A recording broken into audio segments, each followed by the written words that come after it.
The global life annuity and health reinsurance segments continued to face challenges in 2022 as COVID-19 and its related impacts contributed to elevated mortality in the insured and general populations.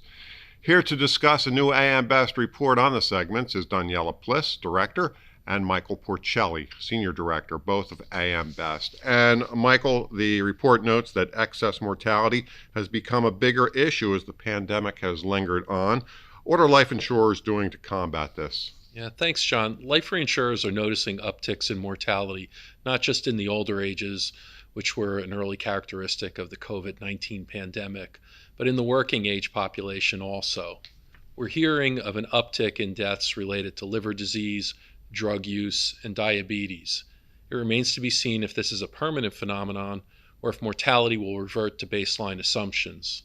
There has been some movement in adjusting mortality assumptions, with Europe being quicker to react than other parts of the world. Now, the life market remains top-heavy. Are smaller companies able to grow, or are new companies coming in, and what are the barriers there?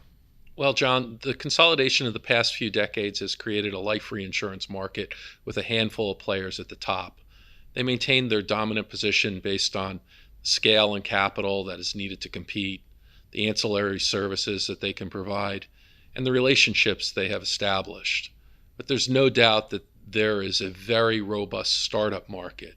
These startups are really no immediate threat to the core flow mortality business that the dominant players write, but they are active and often aggressive acquirers of legacy blocks of business and have built their business model around an acquisition strategy. We expect that there are still many more of these startups that will come to market. With regard to barriers to entry, the barriers are high to compete in the traditional flow mortality business. This differs greatly from the barriers to entry for the block transactors. Many can make their presence known in the market within a year of undertaking such activities as assembling a management team, raising capital, seeking a rating, and licensing on or offshore. Doniella, health reinsurance remains a relatively small part of the overall global reinsurance segment. It is growing, however. What's driving that? Thank you, John. Yes, demand for health reinsurance has been growing both globally in the United States. Globally, the demand for health insurance goes alongside the growth of primary health insurance premium. And emerging economies have been responsible for the majority of the growth in primary health insurance premium due to the emerging middle class, especially in Asia. However, primary carriers very often do not have the capital strength to support the growing premium, and therefore they turn to reinsurers to help them to absorb the growth. In the US, the demand for reinsurance has been driven by several factors. First, the volume of high-cost claims have been recently growing very fast. According to industry reports, members with claims over $1 million grew by about 40% between 2018 and 2021. And the number of claims with over $1 million grew by about 20% in just 1 year between 2020 and 2021. And that puts significant pressure on both stop-loss carriers and primary medical carriers.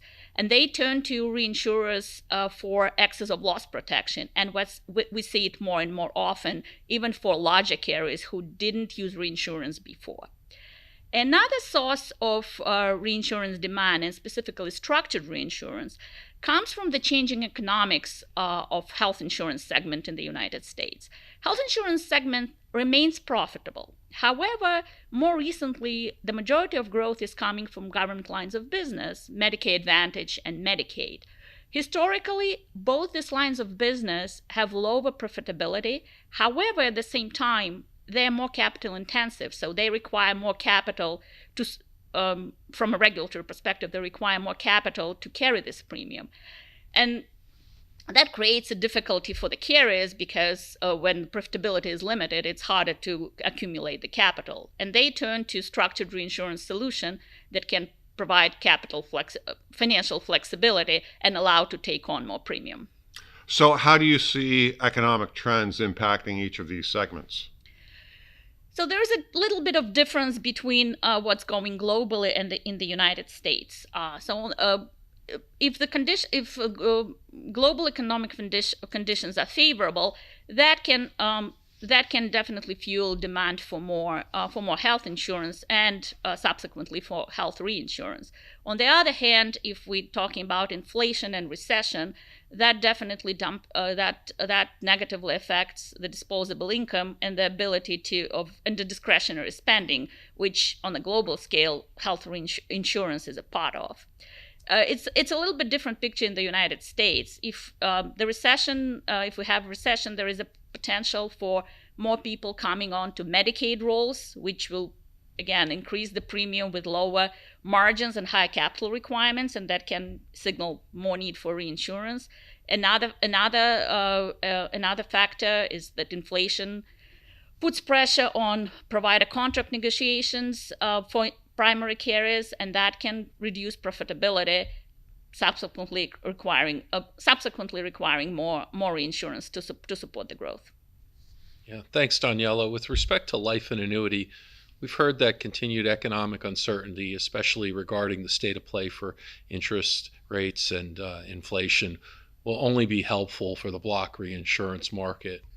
And we tend to agree. Ceding concerns around volatile interest rates and their impact on interest-sensitive products are likely to remain throughout the remainder of 2022 and into next year. This will provide a motivator for transactions and balance sheet cleanup of legacy liabilities. The life and annuity sector is certainly looking for increased interest rates, but the fear that interest rates will move higher quickly still remains. At the present, it's just too early to say that we're out of the woods yet. Thank you, Michael. Doniella? Thank you, John. Thank you. That was Doniella Pliss, Director, and Michael Porcelli, Senior Director, both of AM Best. You can find the full report online at ambest.com. For AM Best TV, I'm John Weber.